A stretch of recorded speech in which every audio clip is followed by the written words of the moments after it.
Assalomu alaykum azizlar. Sizlarni kanalimda ko'rib turganimdan bag'oyatda xursandman. Uylanganimga 4 yil bo'ldi. O'zim tanlagan, yaxshi ko'rgan qizga uylandim. To'g'risi, to'ydan oldin bo'lajak xotinimning ko'nglini olish uchun rosa ham jon kuydirishimga to'g'ri kelgan. Sovga salomlaru, ko'chaning boshida uni yo'lini poylashlaru, xullas, rosa ham xunobimni chiqargandi. Endi u tufayli uni orqasidan yuradigan bolalar bilan mushtlashlarni-ku aytmasam ham bo'laveradi. Xotinim oilasida 3 farzand bo'lishib, u eng kattasi. Undan keyin 3-sinfga boradigan ukasi va 6 yoshli bir singlisi bor. Baxtga qarshi dadasi boshqa oilasi bilan turadi. Bilishimcha, qaynonam bundan 3 yil oldin erini boshqa xotin olganidan xabardor bo'lgach, buni kechira olmay, qattiq turib olib ajrashgan ekan. O'shanda kenja qizi tugilgach, qizining sog'ligida muammo chiqib, shu 2 yil faqat kasal chaqalogini dardi bilan bo'lganida, eri ikkinchi xotinga uylangan ekan. To'g'risi, qaynotamning bu qilmishiga men haligacha hayron qolaman. Chunki qaynonam hech ham o'zining yoshiga mos ko'rinmaydi. Birinchi marta ko'rganimda u kishini xotinimning o'zidan 2-3 yosh katta opachasi bo'lsa kerak deb o'ylagan edim. Haqiqatni bilgach esa hayratdan yoqa ushlaganman. Noqulay bo'lsa-da aytay, chunki qaynonam xotinimdan ham chiroyliroq edi. Uni qarashlari desammi, o'zini tutib, bosib holda chertib gapirishlari desammi, uning nimasidir odamni bir oz uning qarshisida tortinib, oylanib gapirishga majbur qiladi. O'zi ko'rinishidan farzandi bor ayolga ham o'xshamaydi. Shundoq ayoldan voz kechgan qaynotamga bir umr men tushunmay o'tsam kerak. Gapimni davom ettirsam. Xullas, to'yim o'tganidan so'ng 5 oydan keyin ayolimni top qochdi. Sal narsaga sillasi qurib, boshi aylanadigan bo'lib qolgandi. Shifokor ko'rigidan o'tkazib, uning homilador ekanligini bildik. Uyda shodiyona bo'lib ketdi o'sha kuni. Vaqt o'tib, xotinim ogil tugdi. O'sha kuni men dunyodagi eng baxtiyor ota edim nazarimda. Lekin homiladorlik jarayonida ayolimni ko'p bora top qochdi. Ayniqsa bolani tugishda ayolingizning jonini bir olimdan asrab qoldik deb shifokorlar bizlarni tamoman qo'rquvdan gandiraklatib qo'yishdi. Xotinim va o'g'limni uyga olib kelgach, ularni boshimda ko'targudek avayladim. Xudoga shukr, o'g'lim pahlavondek miqtiqini bo'lib o'sdi. U 2 yoshga kirgacha esa xotinim yana bir bor menga quvonchli bir xabarni yetkazdi. Men yaqinda yana ota bo'lar ekanman. Bu xabardan boshim ko'kka yetgandi. Ammo xotinim bir oz tashvishli qiyofada ko'rinardi. Keyin bilsam, u birinchi homiladorlik vaqtidagi yuz bergan ko'ngilsizliklar yana qaytarilishdan cho'chiyotgan ekan. Uni tinchlantirib, unga dalda berishga qanchalik urinmay, to'g'risi, o'zim ham bu haqida o'ylaganim sari vahimaga tushaverardim. Sababi o'shanda xotinim tugruq mahalliy bir olimdan qolgandi. Ayniqsa qaynonam rosa ham tipirchilab qolgandi. Bizlarnikiga mehmon bo'lib kelib, qiziga yaxshi bir ginekolog vrach topganini ma'lum qildi.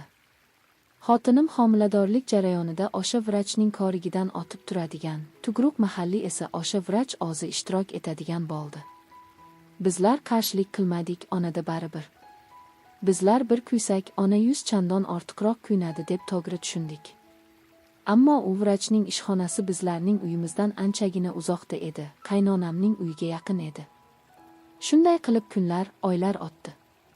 Homiladorlik 5 oylik bo'lganida ginekolog xotinimga jinsiy aloqani tamoman taqiqlabdi. Buning ustiga oxirgi oyda esa har ehtimolga qarshi butunlay shifoxonaga yotqizishdi. Men har kuni boshchining mokisdek bir ishga, bir shifoxonaga qatnaydigan bo'lgandim. Ustiga ustak kun ora zalga ham borib turardim. Qaynonamnikiga ham kun ora bir rovga kirardim. Chunki o'g'limni bir kuni qaynonam bilan qoldirsam, bir kuni o'zim bilan olib ketardim. Qaynonam shuni iltimos qilgandi.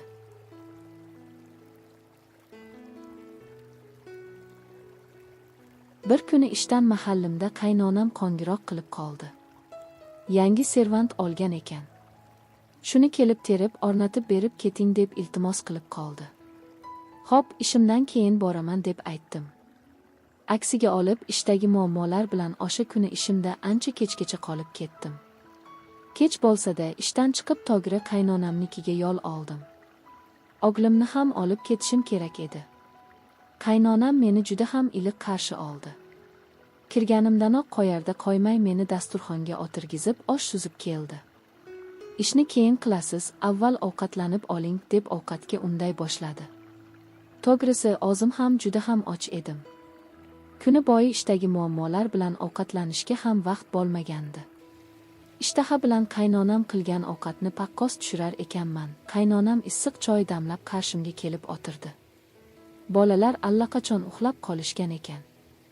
Ikkalamiz yolg'iz qolganimizdan qaynonamdan bir oz tortinib qo'limni sochiqqa artdim. Holatimni payqadi shekilli. Qaynonam kulib, "Shavkatjon, bu nima qilganingiz?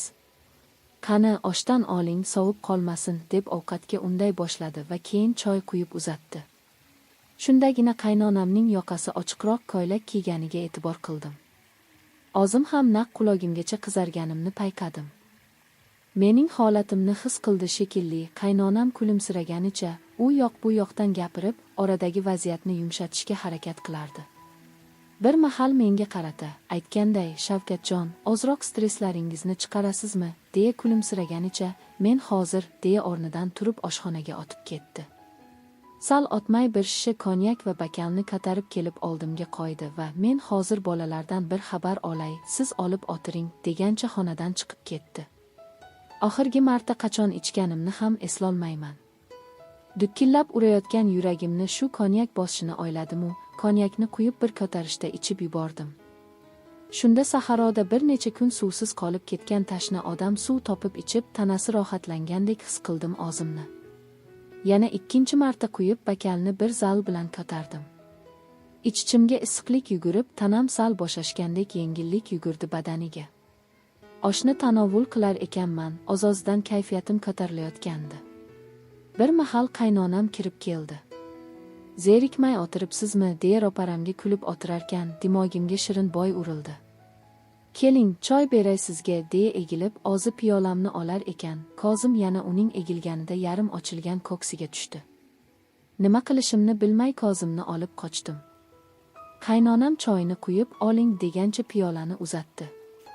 Uning ko'zlariga tik qaragancha piyolaga qo'l uzatar ekanman. Qo'lim uning barmoqlariga tekkanida ham u pinagini buzmadim. Qaytamga yana ham kulimsiragancha, ko'zlarimga bir zum sirli qarab, keyin uyalib ko'zlarini dasturxonga tikdi. Voy ajab! Uning bu nozlanib uyalishi g'oshangaga kirgan kuyovning ro'parasida ilk bora turgan yosh kelinchakning holatiga o'xshardi. Shunda vujudim qizib, tanamda qon ko'pirayotganini his qildim. Endi hech tortinmay unga boshdan oyoq tikilib qararkanman. Bu oppoq yuzlar, qop-qora qoshlar, surma tortilgan chiroyli ko'zlar va qayrilma kipriklar, qaynonamning qomati haqiqatdan ham juda ham chiroyli edi. Xuddi qum soatga o'xshardi. Yana konyakni quyib bir ko'tarishda bo'shatib, qaynonamga gap otdim. "Oshdan oling men bilan. Bir ozimga osh tatimayapti, sherik bo'ling menga." Qaynonam bir oz nozlanib turgach, "Mayli, gapingiz yerda qolmasin" deya ozgacha bir ohangda gapirganicha oshga qo'l cho'zdi. Qaynonam ochiqdan ochiq menga ko'z suzib o'z maylini bildirayotgandi. Konyakdan quyib unga uzatar ekanman. "Ha, unda bunisini ham yerda qoldirmang" dedim tik qarab. U bo'lsa, "Ha shunaqami" deya menga qulik bilan kulimsiraganicha, kutilmaganda qo'limdan olib, bakalni lablariga olib bordi. U bakalni qaytarib uzatar ekan, bakalga qo'shib qo'lidan tutib uni og'zimga tortdim. Buni qanday yuz berganini to'g'risi o'zim ham payqamay qoldim. O'sha tundagi voqealarni to'liq ayta olmayman. Ammo shuni aytishim mumkinki, o'sha damlarda men ham, qaynonam ham bir-birimizga kim ekanligimizni tamoman unutgan edik. Kiyinib yuvinib chiqqach mehmonxonaga o'tib uxladim. Meni uyga o'tishganida allaqachon kun yorishib, bolalar qichuv qilib o'ynab yurishgandi. Dam olish kuni edi, ishga borishimni ham keragi yo'q. Va'da qilingan bahonadagi servantni bir amallab o'rnatib bergach, o'g'limni olib o'z uyimga keldim. Uydagilarga oy oxiri hisob-kitobimiz ko'payib ketgandi. Dam olish kuni ham ishlaylik deb qariyb tong otguncha ishlab ishni tugatdik. Tong yotgach, o'g'limni borib olib kelayapman, dedim va o'zim dam olishga kirib ketdim. O'sha kuni kechgacha uxlabman. Uydagilar kechki ovqatga turgizishdi. 2 kundan keyin xotinim ham eson-omon ko'zi yoridi. Yana o'g'il. Juda ham suyundim. Dunyoda mendanda baxtli inson yo'q edi nazarimda. Mana o'sha ishlardan keyin ham oradan qariyb 1 yil o'tibdi. Bu vaqt ichida qaynonam bilan bir necha marotaba yuzma-yuz keldik. Har safar u ham, men ham uyatdan ko'zimizni olib qochaveramiz. Biroq men buni berkitishga majburman. Mana aziz muxlislar, bugungi hikoyamiz songi ham o'z yakuniga yetib qoldi. Siz esa bizning kanalimizga obuna bo'lishni unutmang.